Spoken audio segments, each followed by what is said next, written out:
Okay, this video is on ion formation. A couple of things, previous knowledge, you should already know these things, where metals and nonmetals are located. So I have highlighted the periodic table. I highlighted the metals in a teal blue. I highlighted the nonmetals in a yellow. And the metalloids are pink. And the metalloids separate the metals from the nonmetals. So the metals are all to the left of the metalloids, and the nonmetals are to the right of the metalloids. Hydrogen's the only one that's out of place, and it's over in group 1, but it is a non-metal. Another thing you need to look at, the blue numbers that I have over each column. Okay, those are the group numbers. Okay, so you have groups 1 through 18.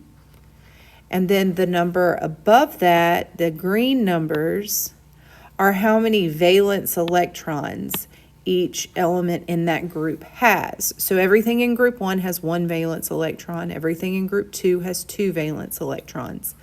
We actually skip the transition metals. We don't know how many valence electrons they have. They can have what we call multiple valencies. So we skip over those, and then we pick up at group 13 right here. Okay, and they have 3 valence electrons.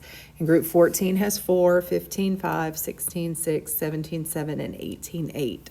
The only exception is helium. It is in group 18, but it has 2 valence electrons. All of the noble gases have a full shell, outer shell of valence electrons. The first shell can only hold 2, so that's why helium only has 2, but it is in group 18.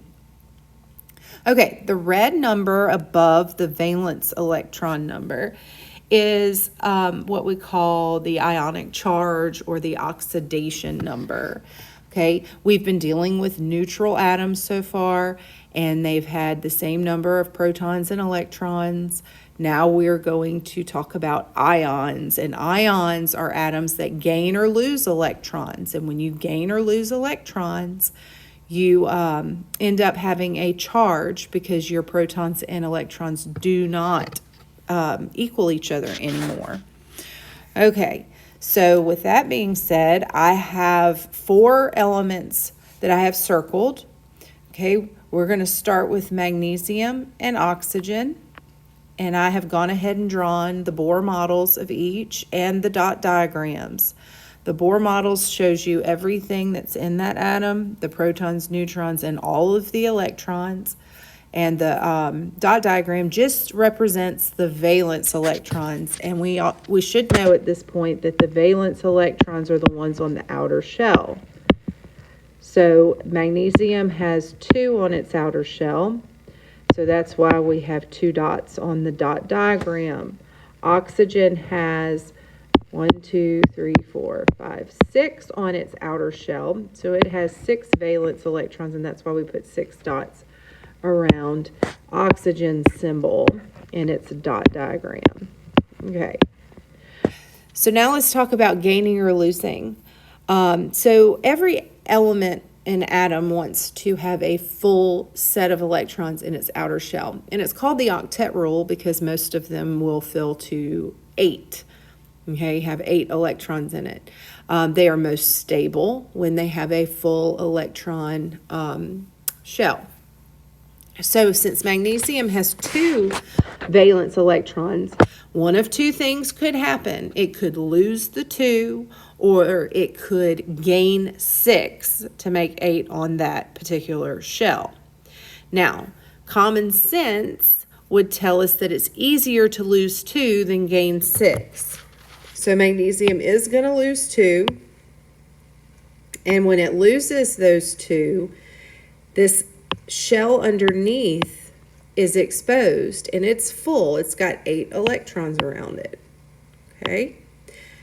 And we go ahead, and since we lost 2 electrons, we remove the 2 on the dot diagram. Now, let's look at our protons. We had 12. We had 12 electrons originally. We took 2 away. So now we only have 10 electrons. We're taking this number and we're comparing them. So we have more protons than electrons. We actually have 2 more protons than electrons. So our overall charge is going to be +2. Another way you could look at it is you lost or subtracted 2 negatives. Okay, mathematically that comes out to be a +2. So that's magnesium's charge, +2. All right, let's look at oxygen. So oxygen has 6 valence electrons. So the 2 things that could happen here are it could lose 6 or it could gain 2. It would be easier to gain 2, 1 there and 1 there, to make a full set on that particular shell. Okay, and when we add those 2 electrons, let's look at our protons. We started with 8, we started with 8 electrons, and we just added 2. So now we have 10 electrons. So we're comparing 10 electrons, which are negative, to 8 protons that are positive. And the overall charge is a -2. Okay, again, another way you could look at it mathematically is that you added 2 negatives. So mathematically, that's a -2. Okay, so looking at where magnesium and oxygen are on the periodic table, magnesium is a metal and oxygen is a non-metal. So magnesium is a metal and oxygen is a non-metal. All right, metals become what we call cations. Those are positive ions, and cation has a T in it, and it looks like a positive sign, so that might help you remember that. And nonmetals always become anions, which are negative ions. Okay, so that means metals are always going to lose electrons, and nonmetals are going to gain electrons. All right, here's 2 more, chlorine and aluminum. So chlorine has 7 valence electrons. So we need to think to ourselves, is it easier for chlorine to lose all 7 or just gain 1 to make that full set? It would be easier for chlorine to gain 1. Okay, remember you're adding a -1. So the overall charge for chlorine now is -1. And we don't write 1 in chemistry, we just write a negative sign. Okay, if you want to compare protons and electrons, we started with 17 of each. We added 1 electron for a total of 18 electrons. And when you compare these 2 numbers, we have a -1 overall charge. All right, aluminum has 3 valence electrons on its outer shell and 3 dots on its dot diagram. Okay, so would it be easier to add 5 or get rid of 3? Whichever's less, it would be easier to get rid of the 3 and expose the shell underneath. So we get rid of 3 electrons. So mathematically, we subtracted -3, which makes a +3. So aluminum ends up with a +3 charge. Okay, now chlorine on the periodic table is a nonmetal. It's highlighted yellow.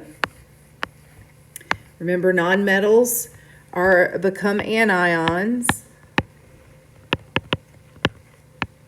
which means it becomes negative. So chlorine becomes a -1. Aluminum, well, you should know that aluminum is a metal, but you can look and see it's highlighted teal. So it's a metal, and metals always become cations, which are positive. Okay, hence the +3.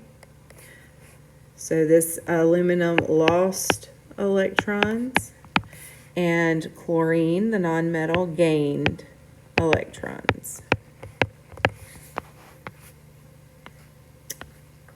right. And if you look at the groups, anything in those groups are going to do the same thing because they have the same number of valence electrons.